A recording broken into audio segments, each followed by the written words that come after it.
Le thème d'aujourd'hui, c'est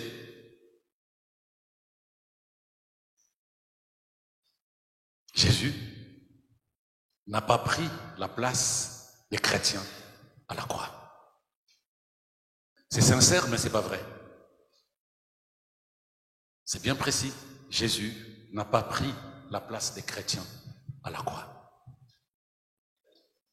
Je peux même dire, la croix ne suffit pas à faire de toi un enfant de Dieu. La croix ne suffit pas à faire de toi un enfant de Dieu. Bon, si tu allais dire déjà Amen. Nous allons lire 5, 6 versets. Écoute d'abord, suis-moi. Prends ta Bible et nous allons lire ensemble. Prends ta Bible. Donc Ephésiens 2, versets 1 à 6 dans la traduction Parole vivante. Suivons, c'est à l'écran. Suivez. Vous aussi, vous avez expérimenté quoi? Cette puissance vivifiante de Dieu. Vous aussi, vous avez expérimenté cette puissance vivifiante de Dieu. Vous étiez spirituellement, vous voyez, c'est pas moi qui ai mis ça entre parenthèses. Vous étiez spirituellement morts à cause de vos fautes et de vos péchés. Lorsque vous vous laissiez emporter par le courant de ce monde, autrefois toute votre manière de vivre et votre comportement était modélé, fabriqué par les habitudes de ce monde. Sommes-nous ensemble? En fait, vous obéissez à Satan, qui règne en maître sur l'atmosphère spirituelle. Regardez bien ces deux mots. Atmosphère comment? Spirituelle, que nous respirons et qui influence la mentalité ambiante. Alléluia. Vous viviez dans la dépendance des esprits mauvais qui accomplissaient leurs œuvres en qui? En vous. Comme ils le font encore en ceux qui refusent, dis avec moi refuser, d'entrer dans le plan de Dieu. Notre comportement à nous tous nous était dicté par nos instincts et nos passions. Nous nous laissions aveuglement gouverner par les impulsions de notre être naturel, que nous appelons dans le langage chrétien la chair. Tout ce que désiraient nos pensées et notre imagination corrompue, nous l'exécutions car nous étions comme obligés, alléluia, de céder à tous les caprices de notre nature humaine et de nos sens. Aussi, étions-nous par nature l'objet de la colère de Dieu comme tout le reste des hommes. Mais Dieu est si riche en bonté, dis avec moi, gloire à Jésus.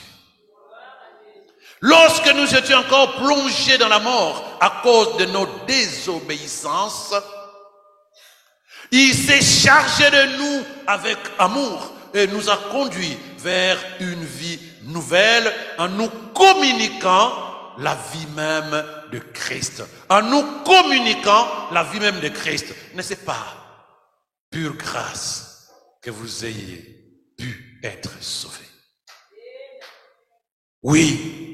Par notre union, par notre communion, par notre fusion avec le Christ, il nous a ressuscités avec lui et nous a transplantés dans les mondes célestes, nous donnant notre place sur le trône avec le Christ dans le royaume qui n'est pas d'ici. Acclamons la parole de Dieu.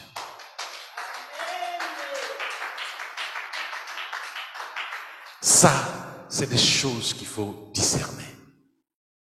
Et tu comprendras l'importance de dire Jésus est mon sauveur.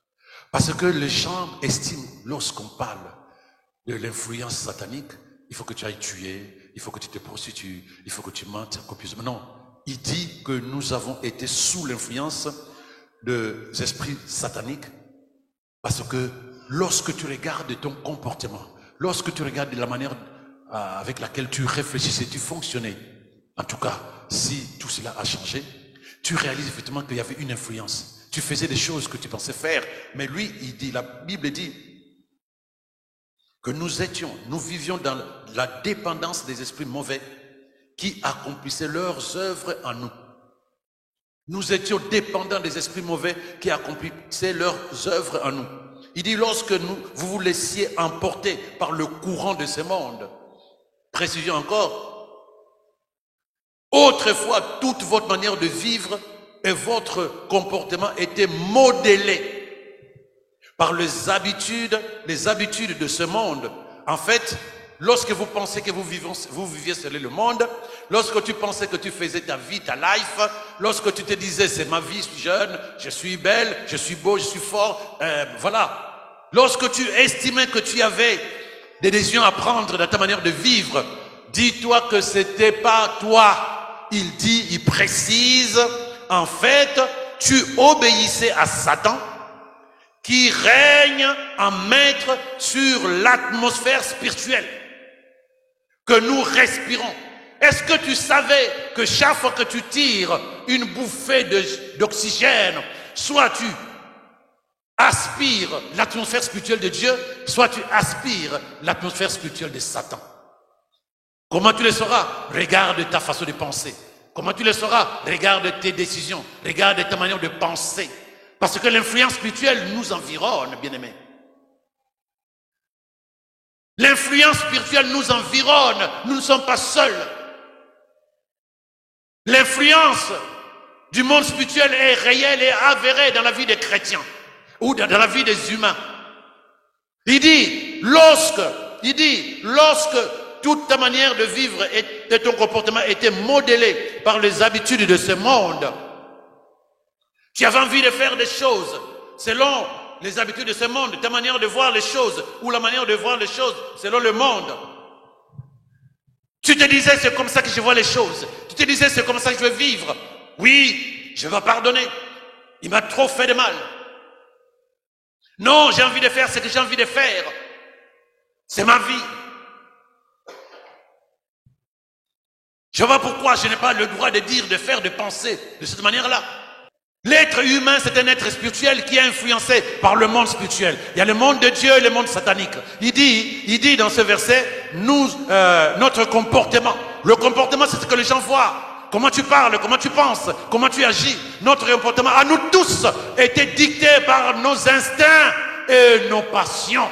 Nos instincts et nos passions, nous nous laissions aveuglement gouverner par les impulsions de notre être naturel. Tu te dis c'est moi, je pense que ceci, je pense. Non, tu te laisses influencer, mais pas pour la bonne cause, pas pour la gloire de Dieu. Tu te laisses influencer. Reviens s'il te plaît. Nous nous laissions influencer aveuglement, gouverner, dominer par les impulsions de notre être naturel que l'ennemi utilise. Il dit voilà, vas-y, fais ceci, pense comme ça, fais ceci, fais cela. Tout ce que désiraient nos pensées, tout ce que désiraient nos pensées et notre imagination corrompue. Parce que c'est pollué, parce que c'est sale, parce que sous l'influence de Satan, notre pensée sans Dieu est polluée. Notre imagination sans Dieu est corrompue. Mais tout ce que nos pensées et notre imagination nous dictaient, nous l'exécutions. Ça fait mal de voir que tu te disais c'est moi, mais tu t'es laissé juste laisser emporter par l'influence spirituelle de Satan et non pas l'influence spirituelle, non pas l'atmosphère spirituelle de qui? De Jésus-Christ. Il dit, nous les exécutions car nous étions comme obligés de céder à tous les caprices de notre nature humaine. Tu as du mal à faire, comme les gens disent, j'ai du mal à m'en passer. Tu es comme prisonnier de cette situation. Tu es comme prisonnier de ces problèmes. J'ai du mal à pardonner. Tu penses que c'est toi qui décides de ne pas pardonner. Tu penses que c'est toi qui décides de ne pas mentir. Tu penses que c'est toi qui décides de ne pas être orgueilleux. Non, c'est l'influence. La télécommande est entre les mains de Satan. Il continue à pousser en disant fais, tu dois m'obéir. Parce que la Bible dit, il gouverne ta pensée. Gouverner, c'est qu'il domine. Aussi nous les Juifs. Ce peuple élu de Dieu. Ce peuple mis à part par Dieu depuis des millénaires. Ce peuple qui se croyait meilleur. Ce peuple qui se croyait excellent. Il dit aussi nous les Juifs. Aujourd'hui nous dirons aussi nous les chrétiens. Et Dieu nous par nature l'objet de la colère de Dieu comme tous les restes des humains. Tu te moques de nos chrétiens, tu te moques des païens, tu te moques de ceux qui ne connaissent pas Jésus-Christ. Mais là, on te dit que si tu continues à être influencé dans le monde spirituel et que tu regardes tes actions, tes pensées, tu regardes tes paroles, tu réalises finalement que tu n'es pas en phase avec la parole de Dieu, tu es aussi l'objet de la colère de Dieu. Mais gloire soit rendue à notre Dieu. Amen. C'est pas toi qui décides. On te dit de faire par le monde spirituel. Tu peux tout penser là. Éphésiens 1, verset 2. Tu peux tout dire. L'être humain spirituel, toutes ses actions, ses pensées, ses paroles sont influencées par un monde spirituel. Soit le monde de Satan, soit le monde de Dieu. Regarde ta manière de vivre. Nous vivons par ce qui est dans nos pensées. Nous vivons par ce qui est dans nos pensées, ce qui est dans l'intérieur de toi, c'est ça ta vie. Comment tu penses, c'est ça ta vie. Ta vie a la même couleur que ta manière de penser. Ta vie a la même couleur que ta manière de penser. Ce que tu es aujourd'hui, c'est le résultat de ce que tu pensais hier, de la manière dont tu pensais hier. Malheureusement, tu as beau prier, proclamer, intercéder, jeûner. Mais si ta manière de penser ne change pas, ta vie ne changera pas. Tu as foi en Jésus, c'est une chose. Mais la foi signifie quoi? La foi, c'est le changement, la transformation. Ta foi est dans tes pensées. Ta foi est dans tes pensées. Dis Amen avec moi. La couleur de tes pensées. Si tes pensées sont des pensées d'inquiétude permanente, des pensées d'insatisfaction, des pensées de doute, des pensées de colère, des pensées de manque de confiance, ta foi ne peut pas être différente de tes pensées. Et donc même quand tu pries, tu auras ce que tu es dans tes pensées, malheureusement. Ce que je crains, c'est ce que je reçois. Ce que je redoute, c'est ce qui m'atteint, disait Job. Ta foi aura la même couleur que tes pensées. Ta vie est dans tes pensées. Et la seule manière de pouvoir vivre la vie qui est dans la parole de Dieu, c'est se donner à Jésus, pas en passant par les eaux du baptême, non, en changeant ma manière de penser. Écoute-moi très bien, sois consacré, sois concentré s'il te plaît. Donner sa vie à Jésus n'est pas aller se faire baptiser, ça c'est l'acte physique. Donner sa vie à Jésus, c'est se soumettre à la parole de Dieu. Donner sa vie à Jésus, c'est se soumettre à l'influence de la parole de Dieu, puisque avant de donner ta vie à Jésus, tu étais sous l'influence de l'atmosphère spirituelle de Satan. Dans ta manière de penser, de te comporter, tu obéissais, comme dit la Bible, à l'influence du monde des ténèbres. Mais quand tu donnes ta vie à Jésus, tu décides de te laisser influencer à l'atmosphère spirituelle de Jésus au travers ta soumission à la parole de Dieu. Tu n'as pas ce verset. Donne-nous Romains 12, verset 1, en parole vivante. 1 à 2. 1 à 2, oui, on va aller comme ça. Romains 12, verset 1 à 2. Il nous dit ceci. Je vous demande donc, frères, à cause de la bonté que Dieu vous a témoigné, de lui consacrer tout votre être. Pas à moitié. Tu vas dire, je suis chrétien, mais tu vis une partie de ta vie hors du cadre de la parole de Dieu. Tu es insoumis ou tu es soumis? Parce que la soumission, c'est tout ton être. Voilà pourquoi le baptême n'est pas 3 gouttes d'eau sur la tête. Le baptême, c'est être immergé dans l'eau, symbole de la mort de l'ancienne vie. Et quand tu vas sortir de l'eau, symbole de la résurrection en Christ Jésus. une nouvelle naissance. Cela signifie que tu ne peux pas continuer à fonctionner selon toi. Tu ne peux pas penser selon ta parole, selon tes pensées, selon ta culture. Tu ne vas plus continuer à vivre dans tes pensées en obéissant aux impulsions, en obéissant aux désirs de la chair, comme il a dit, de la nature humaine. Mais tu seras dorénavant soumis à ce que dit la parole de Dieu. C'est ça qu'on appelle naître de nouveau. Être soumis au désir de la parole, être soumis à l'influence de la parole, être soumis à ce que demande la parole. C'est ça, et non pas ce que demande mon être, et non pas ce que demande ma façon de penser, et non pas ce que demande ma culture, ma tradition. Ça, ce n'est pas être né de nouveau. Tu as beau avoir toute la Bible dans ton cerveau, tu n'es pas né de nouveau si tu n'es pas soumis dans ta manière d'être et de faire à la lumière de la parole de Dieu.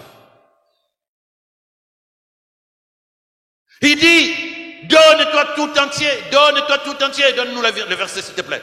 Donne-toi, consacre ton être tout entier. Tu ne peux pas dire, je prends un morceau, je donne, et l'autre morceau, c'est moi. Que votre corps, vos forces et toutes vos facultés soient mises à disposition comme une offrande vivante et sainte qui plaise à Dieu. Ça, c'est la conversion, la vraie. Il n'y a plus de décision personnelle, il n'y a plus de décision personnelle, il n'y a plus d'obéissance à la chair, il n'y a plus d'obéissance ou de soumission à la nature humaine, mais tu es soumis et tu obéis à la parole de Dieu. Oui, on continue. C'est là le culte spirituel qui a un sens. Le culte logique conforme à ce que la raison te demande. Tu veux changer ta manière de penser. Tu as compris qu'un être humain respire l'atmosphère spirituelle. Ça dépend de quelle atmosphère spirituelle. Et lorsque tu regardes tes pensées, lorsque tu regardes tes actions, lorsque tu regardes tes paroles, les décisions que tu prends, lorsque tu vois que tu as de la résistance à la parole de Dieu, dis-toi que l'influence de l'atmosphère spirituelle satanique a toujours de la place.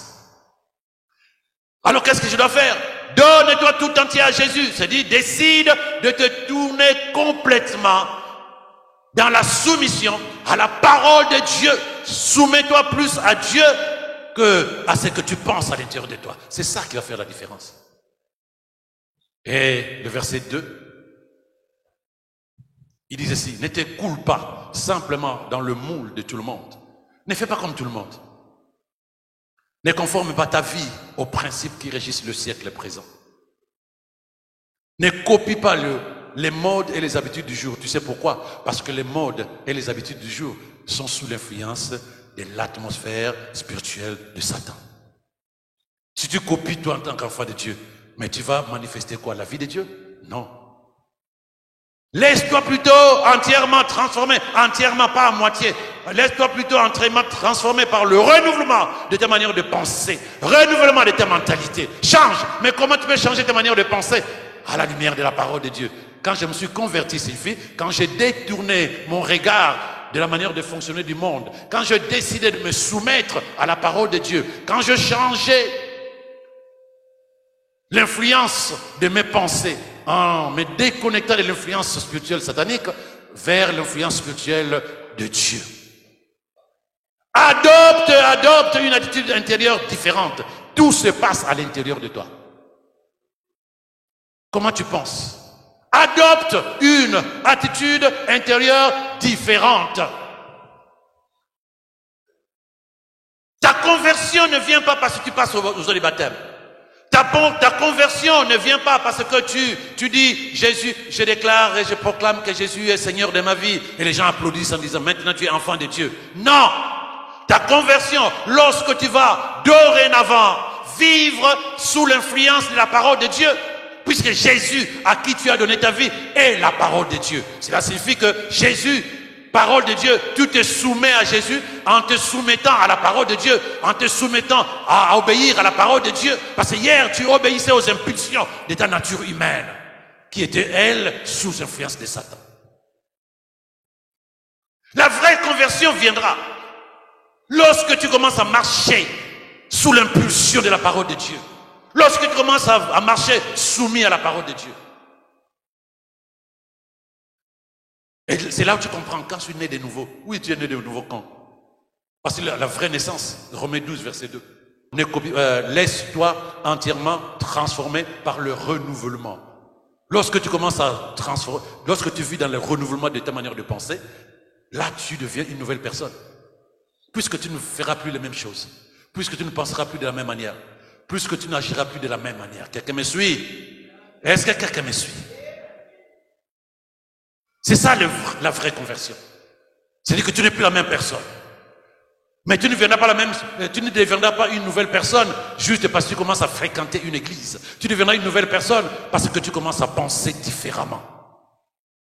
Y a-t-il quelqu'un avec moi? Tu commences à penser différemment. Mais comment? À la lumière de la parole de Dieu. Là, tu es une nouvelle personne. Et même les gens dehors, ils diront, elle a changé. Pourquoi? Parce que tes actions maintenant sont sous influence de l'Esprit de Dieu. Tes paroles sont sous influence de l'Esprit de Dieu. Ta manière de penser est sous influence de l'Esprit de Dieu et de la parole de Dieu. À ce moment-là, tu verras les gens dire, cette personne a changé. C'est-à-dire, cette personne est devenue une nouvelle personne. Adopte une nouvelle manière de penser basée sur l'influence de la parole de Dieu. On n'est pas né de nouveau, on n'est pas converti, on n'est pas enfant de Dieu parce que nous le disons. On est né de nouveau, on est converti, on est enfant de Dieu parce que nous vivons dorénavant à la lumière de sa parole. Nous sommes soumis à l'influence spirituelle de Dieu et non pas soumis à l'influence spirituelle de Satan par notre attitude intérieure. Tout est à l'intérieur de toi. La Bible dit Jésus dit dans Jean 10, verset 10, qu'il est venu. Il est venu pour que les êtres humains aient une vie et qu'ils aient une vie en abondance. Mais il y a un mot qu'on peut ajouter. Je suis venu pour que les êtres humains aient une autre vie et qu'ils aient une autre vie en abondance. Ça, c'est la vérité. Et tu vas te dire, oui, il a dit, mais moi, ma vie, depuis que je me suis converti, il n'y a rien qui a bougé. Mais il a dit, il y a plein de gens qui peuvent mourir affamés alors qu'ils ont tout autour d'eux. La connaissance, la compréhension des choses. Si tu l'acceptes comme la vérité, à ce moment-là, tu ne vas pas regarder ta vie comme vérité par rapport à ce qui se passe autour de toi. Je ne sais pas à quel moment les chrétiens ont décidé de croire que dès le moment où je suis enfant de Dieu, je ne passerai plus par le feu. Je ne sais pas à quel moment ils ont compris que lorsqu'ils deviennent enfants de Dieu, ils ne doivent plus tomber malades, ils ne doivent plus avoir des problèmes, ils ne doivent plus passer par des moments d'épreuve. Parce que la foi en Dieu passe par ces épreuves, comme à l'école. Ces épreuves nous fortifient, ces épreuves nous rendent forts. Qu'est-ce qui peut te rendre fort si tu ne passes pas des moments difficiles qui vont être des outils, pas de Satan forcément, pas de Dieu, mais dans la vie de l'être humain, il y a ces moments-là. Mais toi, tu as la parole de Dieu, tu sais que Dieu a dit, je suis venu pour que tu aies une vie différente. Tu te dis, je connais ma vie. Donc ces moments dans lesquels je passe ne sont pas des moments de malédiction, parce que je suis un mauvais pécheur, parce que j'ai fait des bêtises. Non, ça fortifie ma foi jusqu'à ce que j'arrive là où je dois arriver. Pourquoi Jésus a-t-il dit, vous aurez des tribulations? Mais quoi? Courage. Courage! Ne baisse pas les bras.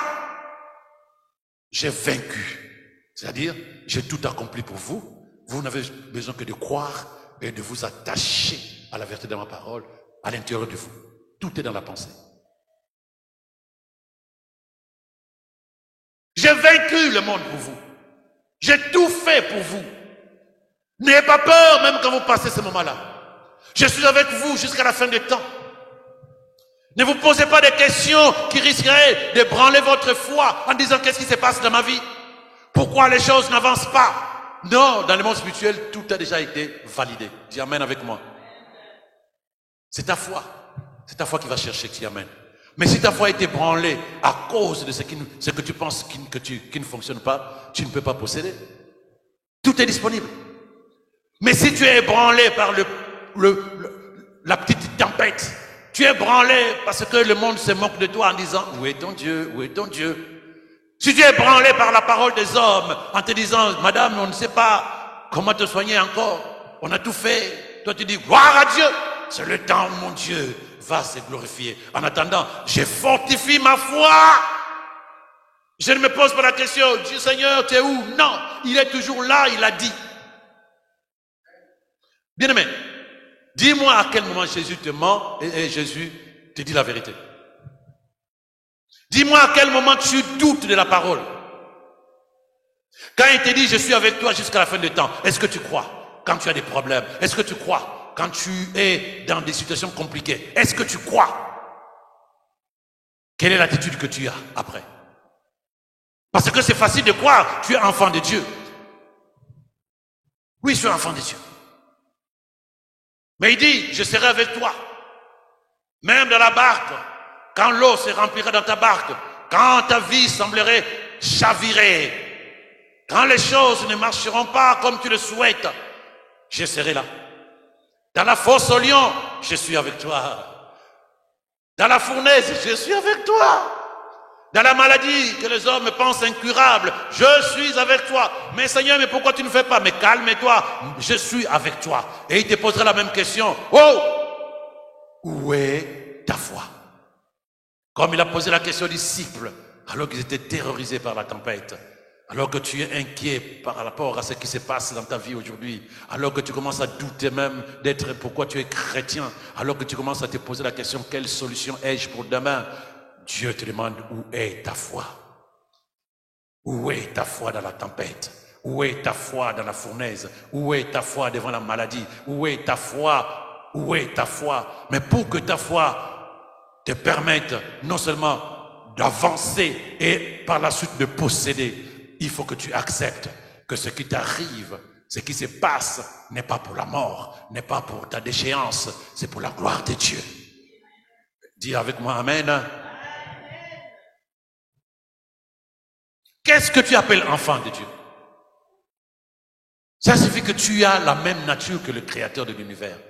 C'est pas théorique. Ça devait même t'inquiéter, toi humain, de dire je suis enfant de Dieu.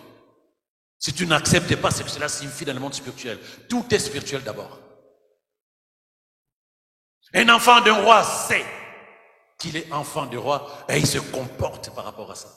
C'est pourquoi lorsqu'un enfant, un prince, se comporte comme une personne normale, mais les gens sont choqués. Les gens sont choqués de voir un prince, une princesse passer à la télé, on l'a photographié dans une posture, dans un comportement qui n'est pas celui qu'on attend d'un prince. Un prince spirituel que tu es, une princesse spirituelle que tu es. On attend de toi et moi aussi une attitude, un comportement par rapport à ce que nous disons que nous sommes enfants de Dieu. Quelle est ton attitude intérieure? Comment penses-tu? Comme un enfant de Dieu ou comme un humain qui a peur, qui s'inquiète, qui doute, qui en a marre? Qui es-tu?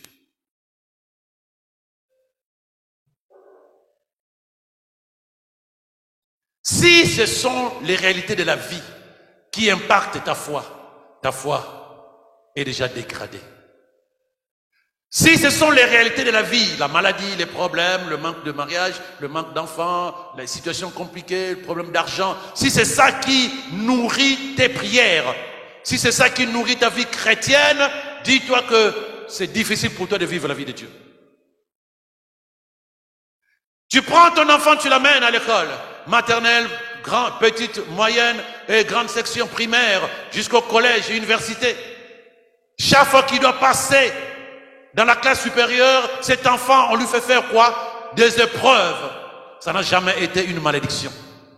C'est une manière de tester si il est digne de passer dans des dimensions supérieures. Lorsque tu passes ces moments que tu estimes être des moments difficiles, des moments compliqués, des moments où ta vie a des soucis, est-ce que tu penses que parce que Dieu t'a banni, parce que Dieu ne t'aime pas, parce que Dieu ne te connaît pas, ou bien parce que tu es maudit, ou bien parce que tu as péché, ou tu te dis, tout ce qui m'arrive, je suis sincère avec Dieu, ma vie je l'ai donnée à Jésus, je ne sais pas ça, pourquoi ça m'arrive, est-ce qu'il y a un problème? Non, le diable te dira, maudit Dieu, meurs, c'est dit que laisse tomber Dieu, ça ne marchera jamais avec lui. Tu te dis, la ferme, je te chasse de ma vie. Parce que je sais que pour que je monte dans des dimensions spirituelles élevées, je dois être testé dans ma foi.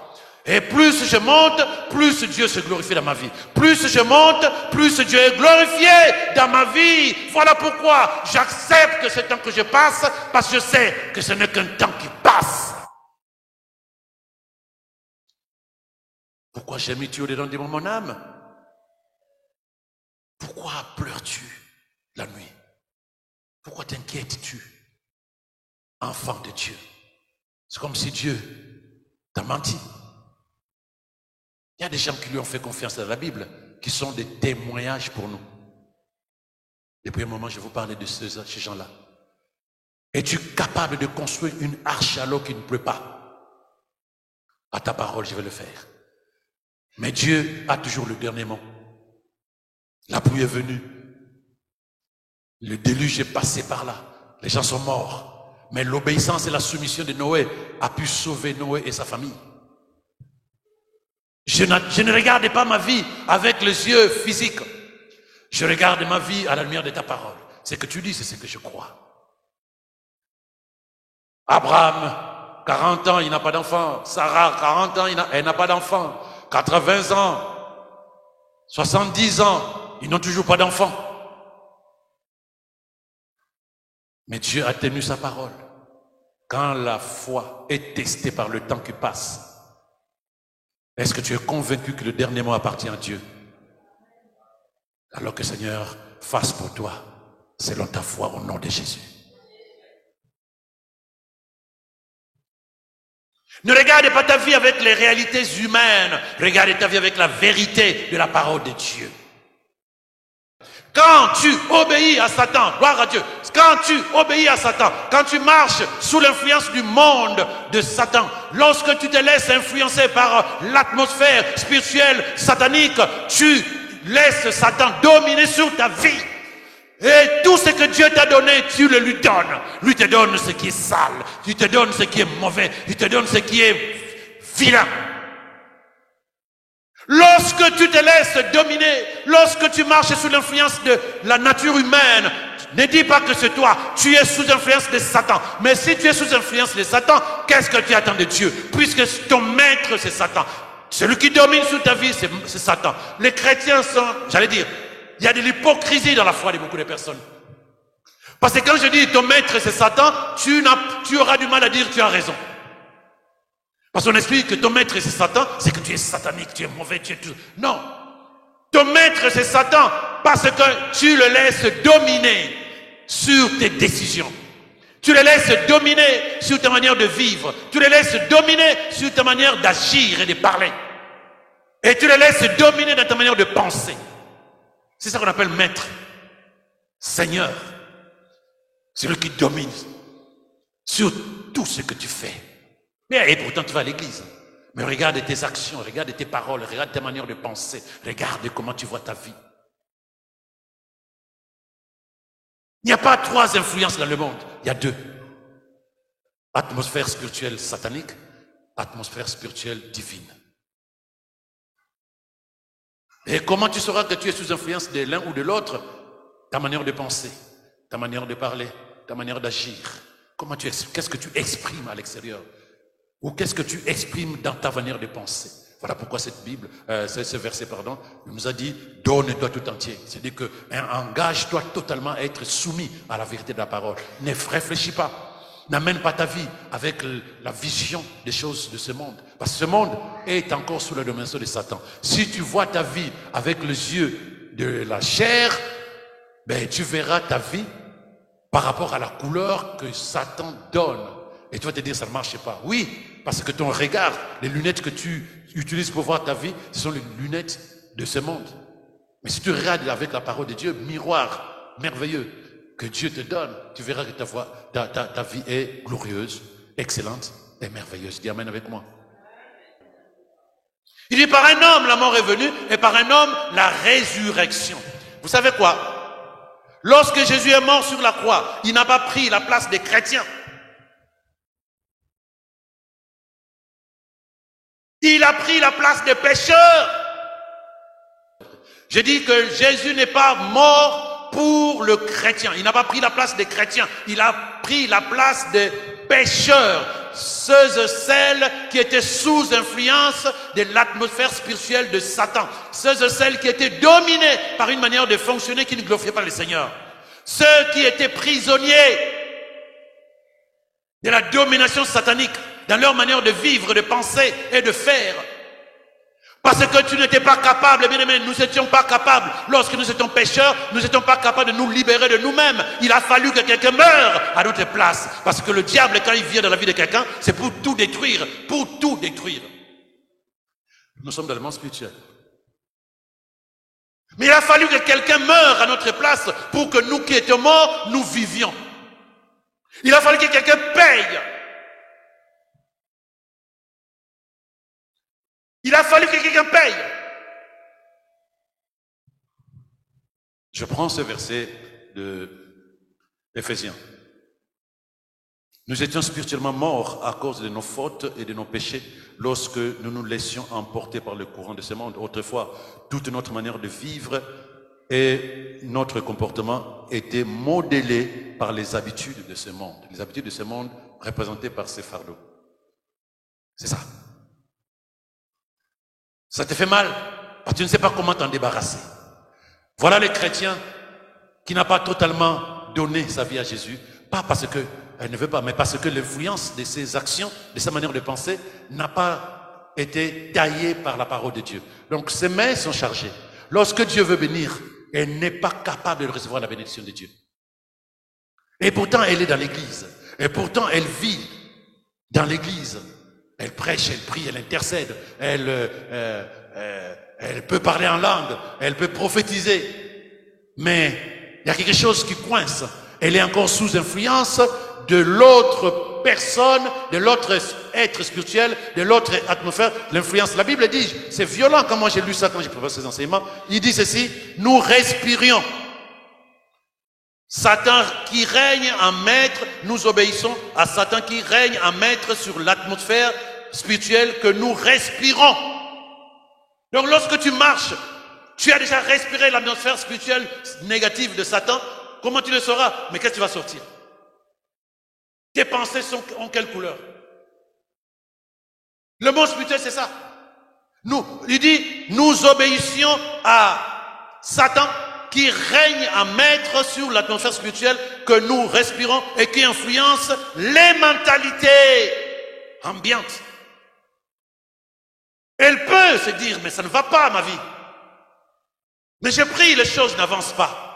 Mais parce qu'il dit simplement c'est que nous obéissons et il domine, il dit, il gouverne. Il dit encore, vous vivez dans la dépendance des esprits mauvais qui accomplissent leurs œuvres en vous, comme ils le font encore dans la vie de ceux qui refusent d'entrer dans le plan de Dieu. Notre comportement, à nous tous, était dicté par nos instincts et nos passions.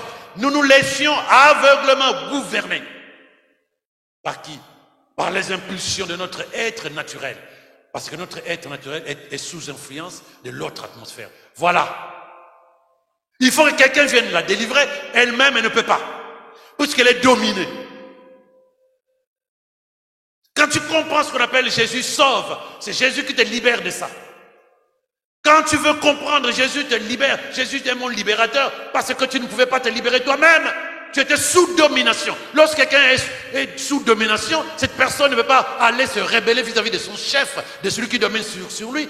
Comment tu vas aller dire à celui qui domine sur toi, je n'ai plus besoin que tu me domines. Mais il te domine, il suffit que tu es son esclave. Comment tu vas lui dire, je refuse, s'il n'y a pas quelqu'un de plus fort que ton dominateur qui viendra te libérer? Jésus sauve. Quelqu'un me suit? Et là-dedans, il y a la maladie, il y a les problèmes, il y a des situations compliquées, il y a le blocage, il y a les chaînes, il y a les liens ancestraux, il y a tout ce qui ne glorifie pas Dieu dans la vie d'une personne. Chargé. As-tu quelqu'un avec moi? Elle a besoin de quoi? Elle a besoin d'un libérateur.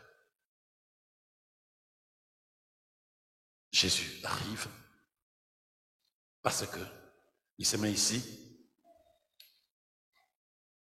Celui qui croit en moi devient enfant de Dieu.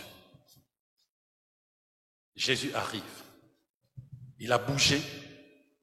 Il est venu jusqu'à nous en prenant corps de chaise. Dieu arrive, puisque Jésus est Emmanuel, Jésus c'est Dieu qui sauve, Emmanuel Dieu parmi nous. Donc il a pris corps de chair, lui qui est esprit. Il s'est positionné dans la vie des êtres humains pour dire, venez à moi, vous tous qui êtes chargés et fatigués, je vous donnerai du repos. Celui qui croit en moi, qui m'accueille dans sa vie, devient enfant de Dieu. Et il doit prendre une décision spirituelle en disant, j'étais sous domination, je m'engage, je décide de me donner à Christ.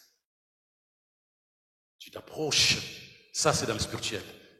Elle s'approche, elle donne. Elle donne. Jésus amène tout ça. Où c'est? À la croix. Il est mort pour qui? Pour la pécheresse qu'elle était. Quelqu'un me suit? Il va crucifier sa vie à elle, celle qui était pourrie. Il va mourir pour la mauvaise vie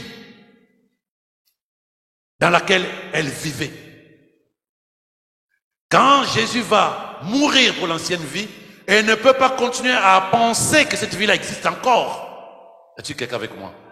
Elle ne peut pas continuer dans sa manière de penser que cette vie-là est toujours disponible. Puisque Jésus est parti avec ou c'est à la croix. S'il est mort, ce n'est pas Jésus qui est mort, parce que Jésus, c'est l'Esprit de Dieu. L'Esprit ne meurt pas. Mais s'il y a quelqu'un qui est mort, il y a substitution, remplacement. Dans le monde spirituel, c'est sa vie qui est à la croix. C'est sa vie mauvaise qui est à la croix. Cette vie-là, elle ne peut plus continuer à la vivre s'il y a un problème. Donc, lorsque Jésus va à la croix, tu peux déposer ça quelque part. Et il n'a plus rien entre ses mains. Elle est capable à ce moment-là de pouvoir recevoir la bénédiction de Dieu en Christ Jésus. La bénédiction de Dieu en Christ Jésus. Donc lorsque elle donne sa vie, elle n'est plus seule là-bas. Elle doit être derrière Christ. C'est ce que tu dois faire. Elle est derrière Christ. Dorénavant, celui qui est né de nouveau. Mets-toi en horizontal, oui, on ne la voit pas, en oblique. Ça, c'est la nouvelle création. Né en Christ. Parce que lorsque je me présente pour lui faire du mal, je trouve Jésus devant elle. Je ne la vois plus. Parce que la Bible dit dans Colossiens 3, verset 3, que sa vie est cachée en Jésus. Que tu crois encore aux sorciers. Amen. Mais ces gens-là ne peuvent plus venir te toucher, puisque le plus fort est devant toi et toi tu es caché en lui. Pourquoi tu as encore peur de ces gens-là? Que tu crois encore à la maladie, c'est ton problème, ça existe. Mais pourquoi tu penses que la maladie a encore un pouvoir sur toi, sachant que la maladie est à la croix? Que tu crois encore aux échecs, ça c'est ton problème. Pourquoi? Parce que simplement, Jésus dit, j'ai tout accompli, je t'ai donné tout ce dont tu as besoin pour que moi, je me glorifie dans ta vie. Il n'est pas venu pour le chrétien. Le chrétien, c'est le résultat de sa mort à la croix. Tu dois vivre la vie de Dieu. Le chrétien que tu es, bien-aimé, c'est le résultat. La personne libérée dit Amen. La personne délivrée dit Amen. La personne totalement épanouie dans le Seigneur dit Amen. Donc lorsque tu t'affaisses en disant ça ne va pas, c'est comme si tu ne voyais pas l'œuvre de la croix qui a tué l'ancienne vie, mais prends en compte aussi quoi? La résurrection qui te donne la nouvelle vie. Parce que Jésus, comme c'est une personne, se promène avec des croix où il y a un Jésus soi-disant sur la croix.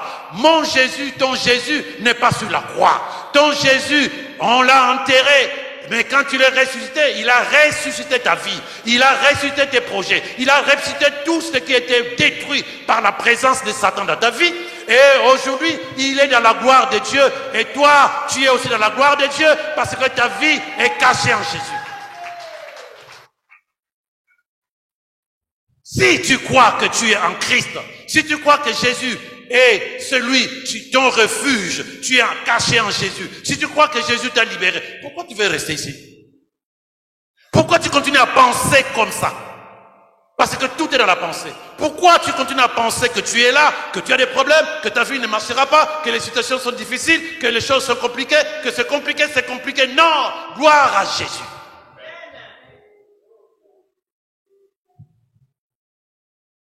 Gloire à Jésus, bien-aimé. C'est d'une tristesse lorsque tu vois les chrétiens continuer à penser que leur vie n'a pas changé.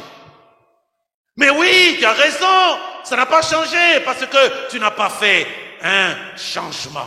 Maintenant, tu commences à penser comment?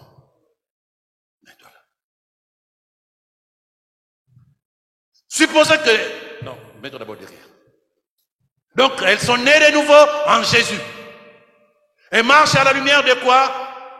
De la parole. Elles sont soumises à la parole. Jésus, parole de Dieu. Bouge. Elles bougent. À gauche, à droite. Elles vont à droite. C'est ça qu'on appelle soumis à Dieu, soumis à la parole. Mais supposez qu'un chrétien né de nouveau, mais qui n'a pas encore transformé sa façon de penser, et qui continue à prier en disant, Seigneur, merci d'être mort pour moi à la croix, sans préciser, merci d'être mort à la croix pour moi alors que j'étais encore comment? Pécheur. Parce que s'il est chrétien, il dit merci d'être mort pour moi, il ne sait pas que celui qui est en Christ, c'est une nouvelle création, les choses anciennes sont passées, nous sommes devenus de nouvelles personnes et toute chose est devenue nouvelle. Changement de mentalité, je ne me vois pas là. Non, celle-là est morte ou c'est à la croix. Elle est morte à la croix. Je me vois ici, c'est-à-dire celui qui est né en Jésus. Je ne peux pas dire merci Seigneur parce que tu es mort pour moi. Qui suis-je? Qui es-tu? Romains 5, verset 8, il dit, voilà l'amour de Dieu, alors que nous étions pécheurs, Christ est mort pour nous. Et non pas depuis que nous sommes chrétiens. Le chrétien, c'est la nouvelle création. Le chrétien que tu es, c'est la nouvelle création. Cale-toi là-dessus et rends grâce à Dieu. Ne regarde plus ta vie par rapport à ce qui était là. Même quand tu passes par les montagnes, même quand tu passes les moments un peu difficiles pour un humain, dis-toi, c'est des moments qui fortifient davantage ma foi, parce que je sais que je suis caché en qui? En Jésus. Y a-t-il quelqu'un avec moi? Il n'est pas venu mourir pour les chrétiens, il est venu mourir pour les pécheurs. Et toi, tu es chrétien, né de nouveau, tu es caché en Jésus. Il ne peut pas mourir pour toi. Tu es le résultat de sa mort. Tu es le résultat de sa mort et de sa résurrection, la Pâque. Parce qu'à la croix, c'est l'ancienne vie. Le tombeau vide, c'est la nouvelle vie. Dis Amen. Le tombeau vide, c'est la nouvelle vie. Ne te cale pas seulement sur la croix. La croix ne suffit pas pour vivre la vie de Dieu. Il faut que tu acceptes que tu n'es plus la même personne. Jésus n'est pas sur la croix, tu n'es pas à la croix. Jésus n'est pas dans le tombeau, tu n'es pas dans le tombeau. Jésus est assis dans la gloire de Dieu, à droite du Seigneur Tout-Puissant. C'est là où tu es, puisque ta vie est où? Cachée en Jésus. Y a-t-il quelqu'un qui est avec moi? Maintenant, il y a un chrétien qui n'a pas renouvelé sa manière de penser, qui continue à penser comme il était là.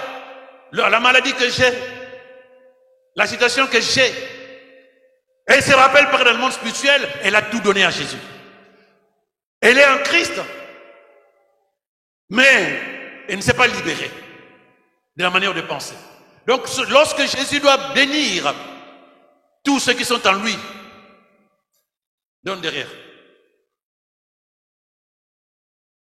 Ok. Elle peut recevoir parce que sa manière de penser est basée sur la parole de Dieu. Elle s'est libérée de cette manière de penser qui lui faisait croire que c'est difficile, c'est compliqué, qu'il y a des démons, il y a des sorciers, il y a toutes ces choses-là.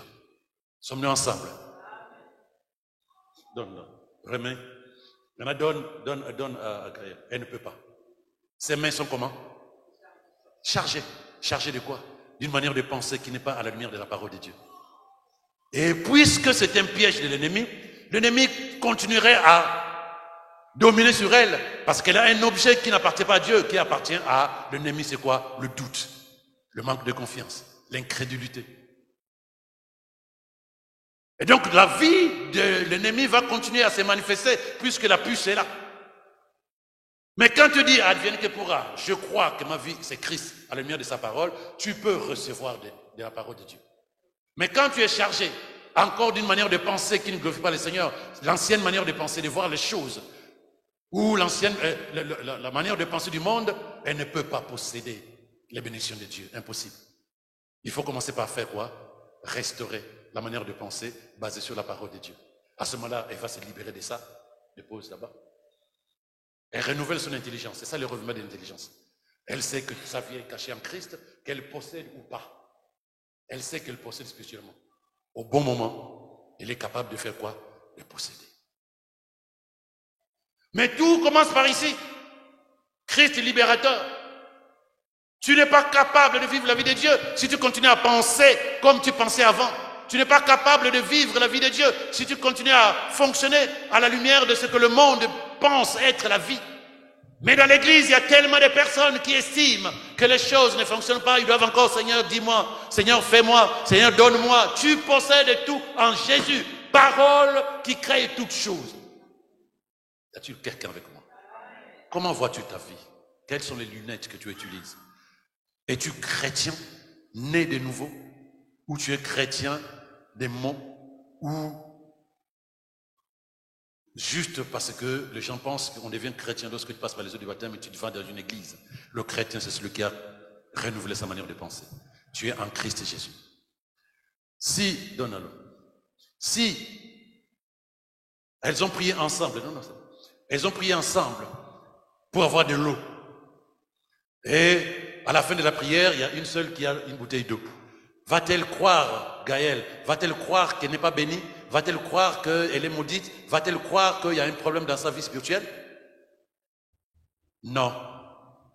Parce que l'histoire de chacun est basée sur ce que Dieu sait que nous sommes. Si elle est en paix à l'intérieur d'elle, si elle est en phase, si elle sait, comme dit la parole, qu'elle ne se reproche de rien, ce n'est pas parce qu'elle ne possède pas les bouteilles au même moment que sa sœur qu'elle va dire « j'ai un problème spirituel ». Elle dit non, j'ai béni le Seigneur car je sais qu'en Jésus, je possède tout. Je ne regarde pas ma vie parce qu'aujourd'hui j'ai prié, je ne suis pas guéri, mon corps n'est pas guéri. Moi je sais que je possède la guérison en Christ Jésus depuis que j'ai accepté Jésus comme Seigneur et Sauveur et qu'il a mené la maladie où c'est à la croix. Sur la base de sa parole, moi je continue de croire que ma vie est effectivement ce que dit la parole de Dieu. Je ne terminerai pas ma vie dans la déchéance. Je ne terminerai pas ma vie dans le blocage. Ma vie est la gloire de Jésus-Christ. Pourquoi je le dis? Parce que je le crois. Donc du coup, je formate mon manière de penser à la lumière de la parole de Dieu. Je ne continue plus à penser comme j'étais pécheur, parce que cette vie-là, cette manière de penser est crucifiée à la croix. Ma nouvelle manière de penser, c'est sur la base de quoi?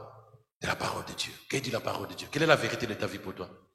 La tempête, les problèmes, le manque d'argent, la maladie, quelle est la base de la vérité pour toi? Amen. Merci.